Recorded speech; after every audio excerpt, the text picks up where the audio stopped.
Did the Rebbe ever speak about using marijuana? There is, I believe, more than one thing from the Rebbe. I'm going to try and paraphrase, because there is a letter that the Rebbe wrote about it, a letter about drugs, and there is what the Rebbe answered, what I've heard also directly from people who the Rebbe answered. So, and perhaps there's more than that. I'm going to try and paraphrase it to understand it in my way. So I'm not giving the exact words, but to paraphrase from what I understand what the Rebbe says about it. Just as a note, it's an interesting thing that in the Tshuvas, Rabbi Moshe Feinstein has a tshuva about drugs, I guess specifically would be marijuana. And over there, they ask him what's wrong with using it, or can you use it? And the only two things that he comes up with is Ushmartem oil nafshei seichem and kibud av va'im, because it's definitely that your parents don't want you to use it. So before we go on about what the Rebbe says about it, the first part of Ushmartem oil nafshei seichem is something which is an important one. And although when it comes to cigarettes are also dangerous, people ask the Rebbe, why does the Rebbe not come out with a kol koireh, with an announcement of why cigarettes shouldn't be used? And the Rebbe explained that sometimes when you're using it already, a person who's using it, it could be more unhealthy for him to stop than to do it. So if I come out with a general thing, no one should be smoking cigarettes, sometimes I'll be making someone more sick. But that was with regards to cigarettes.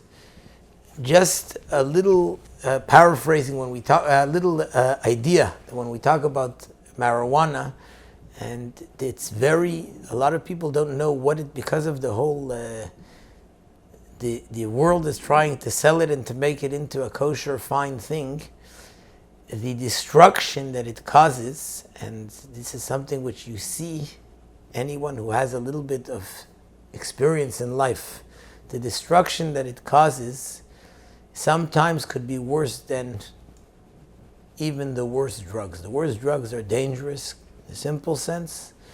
Marijuana officially, you can't overdose, etc., and all that stuff.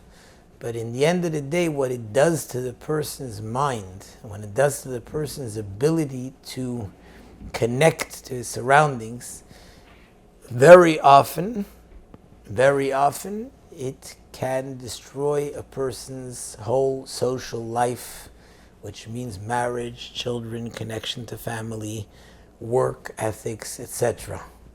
This is not something coming from what it says in the Torah. This is based on that tshuva of Rabbi Moshe Feinstein, but it's something which comes from the Goyish experts that you'll ask them, and from practical reality in life that you see that it many times really destroys a person's life, very worse even sometimes than some of the worst drugs.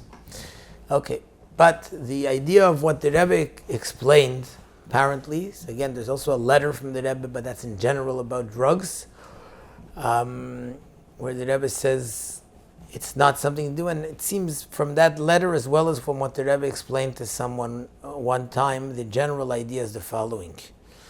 Jews and Judaism is about coming into the world and being involved in the world.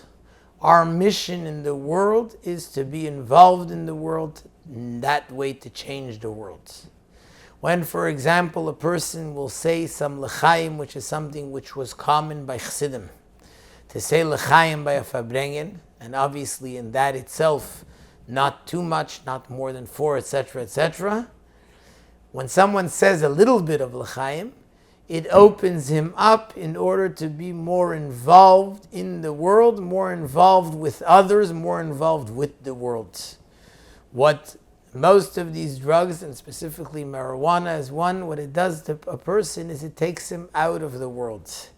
It puts him into his own world. It puts him in a situation where he's escaping from the world. That's the opposite, so it's not even a question of why is it not good? But it's rather a question like the famous saying that's said in the name of the Baal Shem Tov, that atzvus, depression, is not an avera. It doesn't say anywhere in the Torah you can't do it. But what atzvus leads to is something which is worse than all the other avedas. To paraphrase that idea, it doesn't matter if we'll find the question, does it say anywhere in the Torah that you're not allowed to smoke marijuana? It doesn't say in the Torah not to smoke marijuana. But when someone uses these things, it takes him to a space which is the opposite of everything the Torah is all about. Torah and mitzvahs is about being in the world and being involved with ourselves and with the world, not running away from the world. What this causes often is to take a person away from the world. And when it takes a person away from the world, it's the total opposite of everything that Torah and mitzvahs is all about. So in a sense, the concept is that it's the high that a person is looking for, which is the spiritual excitement feeling. That's not what Yiddishkeit is. Yiddishkeit is about doing and being involved in the world. And that's, in a sense, the answer that the Rebbe gave someone was that the difference between marijuana and mashke is that mashke, alcohol, makes a person go out of themselves, whereas marijuana makes the person go into themselves. And what that sense would be, the way to paraphrase that idea, is that alcohol opens a person up in order to be able to do his job, whereas what marijuana does is it takes the person away from himself, which makes him maybe feel good spiritually, but doesn't enable him to do what the job and the mission that he has to do in this world. That's in a very short and a very nutshell that the general idea.